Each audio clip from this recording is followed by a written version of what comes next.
All right, so we're finishing up Ordinary Sinners. And this whole sermon series, this is the last week on it, and this whole sermon series, I've been trying to kind of let you see something that I didn't see until I was kind of older in my faith. And some of you are like, older? But that I didn't see because I was always kind of, it was never explicitly told, like, you need to have like the faith of Noah and God will kind of work through you. We don't really say that, but we kind of say it, you know? You need to have the faith like David in order to be good and righteous, right? And that's just, that sense there just isn't in the scriptures. It's not there. It's not found in any way like that because I don't want you to be like David. I want you to be like you. Right? I don't want you to be like David, because if you're like David, that means when you're old, you're going to end up fighting with all your offspring about where all the money and power is. Oh, still some of you do that, right? Like that's, I don't want you to be like Moses, that when you get frustrated at something, you end up beating rocks with sticks. It's pointless. Don't do it, right? Like I don't want you to be like Noah. When you go through something really traumatic in your life, you try to find reconciliation in the bottom of a wine bottle. I don't want you to be like these people. And yet, those are the people that God chose to work through. And that's what I've been trying to say when I talk about ordinary sinners, that God works through these ordinary ones, right? And I think that brings hope to my own life. And if there was one dude, if there's one guy that is the antithesis to this idea of God working through ordinary sinners, that is Peter. And that's why we're ending on Peter right now, because Peter's impulsive, he's strong-willed, he just does kind of whatever he wants to do. I mean, think about it. Like Jesus is like hanging around some boats next to the shore one day, and he's just sitting out there, and he looks at Peter's like, come and follow me. And Peter's like, sounds good. That's weird. Like, why do you do that? He's impulsive and strong-willed, right? He follows after Jesus. But we end up finding out that Peter is an ordinary sinner. And we see something today that Peter stinks. He smells like a charcoal fire. That's what he's doing. Now, some of you have been in a lot of my Bible studies over the years. All of that. Gloria was in the first service. I picked on her in that one because she's at all my Bible studies, all of them, right? This idea today about the charcoal fire on the beach with Jesus in the book of John is one of my critical ideas. Like it's one of these things when someone showed it to me back a few years ago, I was like, whoa. And I've preached on it a couple times, and I hope that you're able to see it here and see what this story is telling here, because Peter stinks. He does. He stinks. But that stinking has a purpose, because smell has a very important purpose in our memory. Have you ever smelt something and it just took you back to another place? All the time? Yeah, all the time. Whenever I smell food burning, it takes me back home, right? Like that's... My mother is not known for her cooking, right? That's the way it is. Like that's kind of how that goes, right? You maybe if you go visit a home, it's like with you smell mothballs and you're like, grandma's house. Like that's like that. Some of you are like, my house smells like mothballs, but.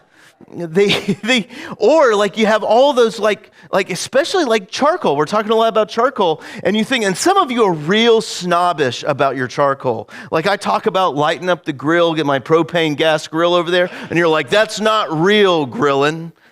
It's like, oh, that's fine. I like to really grill in about 1 to 2 minutes.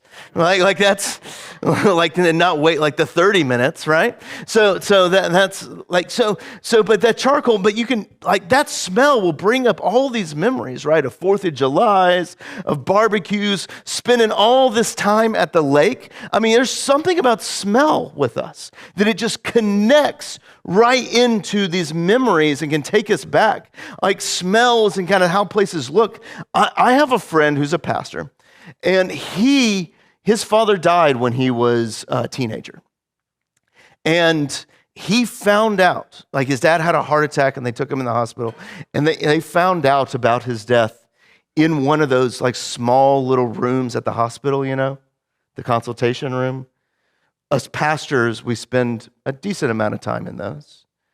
And he says, even though this happened like 20 some odd years ago, he says it still brings that back to the forefront of his vision. Every time he steps into one of those, right? It just brings it back. It brings back the grief that haunts him in there. Or maybe you're walking through a Publix and you get a whiff of someone's perfume or cologne, and it just reminds you of like your mother, because that's what she used to wear, or something like that, right? It just takes you back, and all of those feelings and emotions just come back. Or maybe it's that smell of a charcoal fire, that you've been smelling it for something like 3 days now, and all you can think about is how you have denied, that you're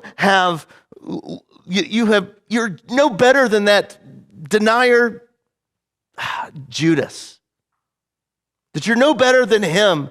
That you said with all your might that you would always stand up for your friend, stand up for Jesus, that you would do all of that, and yet they crucified him, and you just sat there and denied him 3 times around that fire. And now every time you smell yourself, because Peter's not one of those bathing every day type of dudes, right? Like every time the wind comes up and blows and he can smell himself, it takes him right back to where he was around that barrel of charcoal fire. And let's actually go there real fast here. It's in John chapter 18. It says, a servant girl at the door said to Peter, "You also were not one of these man's disciples, are you?" And he said, "I'm not." Now the servants and officers had made a charcoal fire because it was cold, and they were standing warming themselves. And Peter also was with them, standing warming himself. Now, I'm making a big deal out of this charcoal fire and the smell of it and all of that stuff, and there's a reason for that. And some of you know this already. But charcoal fire, that set of words right there, only happens one other time in all of the Bible. One other time. No, like Moses never had a charcoal fire. Like Adam and Eve never had a charcoal fire. Like none of these people did. But here, charcoal fire is mentioned here at the denial, and it's mentioned what I read just a little bit ago. Those are the only 2 places, and they're connected. Because Peter stinks, right? He stinks of denial, he stinks of poor friendship, he stinks like charcoal. I mean, you can just imagine what he feels like just walking around. Have you ever felt like that?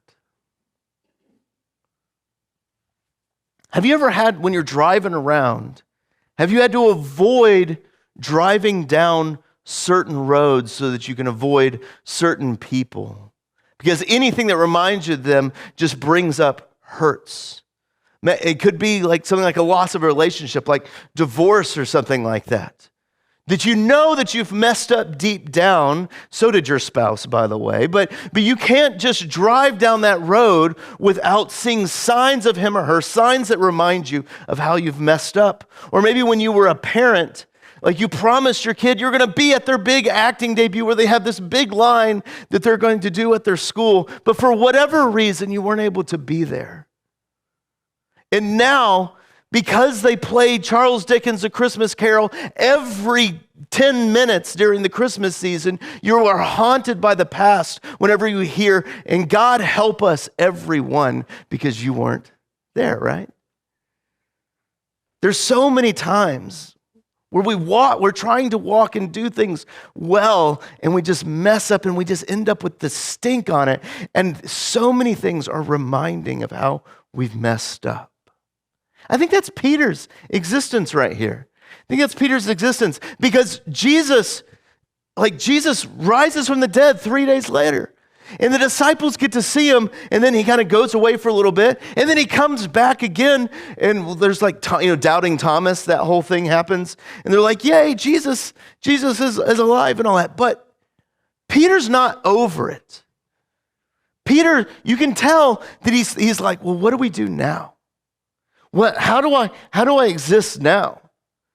Because what does Peter do? What I won't say what we do. I'll tell you what I do. Whenever my life, whenever things aren't working out, I usually like, well, what was working before, right? What can I go back to before? What can I make happen here? We always go back to what we were doing. Like, this worked well back in the past. Let's go back to there again and make that better, right? Like, that's kind of what we do. And Peter goes back fishing. Peter goes back to fishing. That's what he does. That's what he did before all this Jesus stuff. But all the Jesus stuff has left him is with a nagging smell of charcoal. Because can you imagine, have you ever felt so guilty about something that even though you've bathed yourself over and over again, you can still kind of smell it? I don't know, that you, every time you kind of move, you're like, am I clean yet? And like, he's probably, Peter, again, once a year bather probably. How many times has he bathed in the last 2 weeks? Trying to get the smell of the charcoal off of him, but he smells it constantly, right? How many fires has he run away from because all it does is remind him of the pain? And he's like, there's no fires on boats because that's a bad idea. And he's like, let's go back to fishing. And they're out there, he and the disciples, you can tell that they've kind of given up. They've gone back to what they know. They've gone back to everything that they have. And he's like, well, we'll just fish again. We'll just fish again. But as it is often the case when we go back to when we want things to go back to the way they were, does it work out? No, it never does it? Even though our heart would love for them to be able to go back, the world keeps moving forward. It keeps moving forward, and God wants us to keep moving forward. But they go back there, and they realize that they're continued to be failures because they can't catch any fish. These guys used to do this for a living, and there's nothing there. And then a guy, which we know is Jesus, yells at him from the side of a lake. And this, I think we sanitize what Jesus says here, and we're like, oh, Jesus is acting. It's like, cast your nets onto the other side, fellas. Think about how sarcastic that is. Like, if I was on the shore of St. Lucie River and my friend was in a boat and he's not catching anything, and I was like, did you try casting your line on the other side? Over there? He's like, jerk, no. That's like, it's the same water around the boat, right? Like, maybe if I went down to the other shore or something like that, maybe I would have luck. Casting, it's the same water, right? Like there's no, that's the sarcastic things that I would say to my friends, right? By the way, here's a photograph of this event, right here. But they're like, fine, we're not catching anything. So they throw their nets on the other side to appease, because he's probably taunting him, no, do it, cast your nets to the other side. And they finally do it, and all of a sudden their nets are just filled with fish, so much so that they can't bring it into the boat. And Peter stands up and he goes, it's the Lord. And we need to break down what happens next, because this is, I love this part. You need to break it down. Peter yells out, it's the Lord, then puts his clothes on and jumps in the water and swims. That's backwards to how I do things, right? Like that's, first off, Peter's fishing naked. I don't like to fish. I think it's boring. When I was a child, whenever I went fishing with people, they always told me to be quiet. Not being quiet is my happy place, all right? I think they were just telling me that to get me to be quiet. It wasn't about the fish. I've now realized that as an older adult here, but they're like, please be quiet. The fish aren't biting, like over there. But we weren't fishing naked, right? I think Bass Pro Shop would go out of business if they fished naked. Like that, there's all kinds of, like Columbia would definitely, with their little fishing shirts with the little thing on it. That's definitely not, like Peter's like, what's he doing? He puts on his clothes and then starts swimming. This is like, anyway, he gets to the shore. And the disciples are behind him and they're dragging the fish up ashore and all that stuff. And think about what the disciples see. Put yourself into Peter's headspace in this moment. Because what they see is found in John 21:9. When they got to land, they saw a charcoal fire in place with fish laid out on it and bread. Why does it mention a charcoal fire? Because I know Peter stinks, right? Sometimes we all kind of stink, like that charcoal fire. And think about what those disciples see.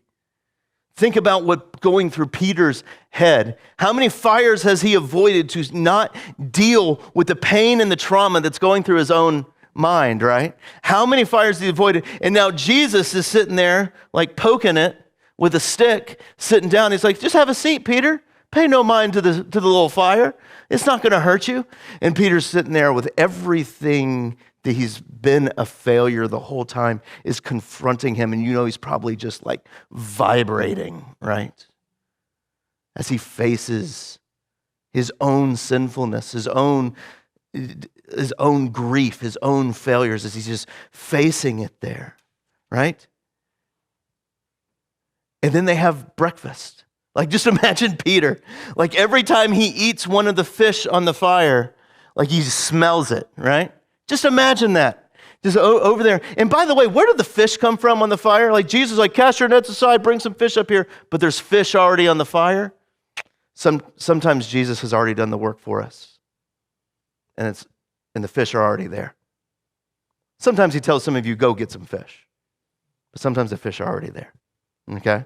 So I'm thinking about Peter, and then in case you miss it and you're like, geez, Pastor, you're making a big deal out of this fire smell. Just in case you miss it, Jesus then does this.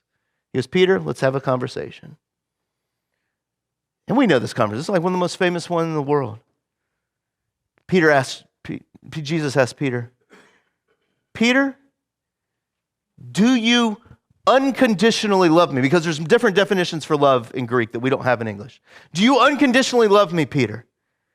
And Peter's like, yeah, man, you know that I love you. You're my brother. I love you like a brother. You know that I love you. And Jesus says, feed my lambs. And then Jesus asks him again, Peter, do you unconditionally love me? And again, Peter, holding down all of his emotion, he's probably a little bit of like, keep it down. Yeah, you know I love you, just like a brother.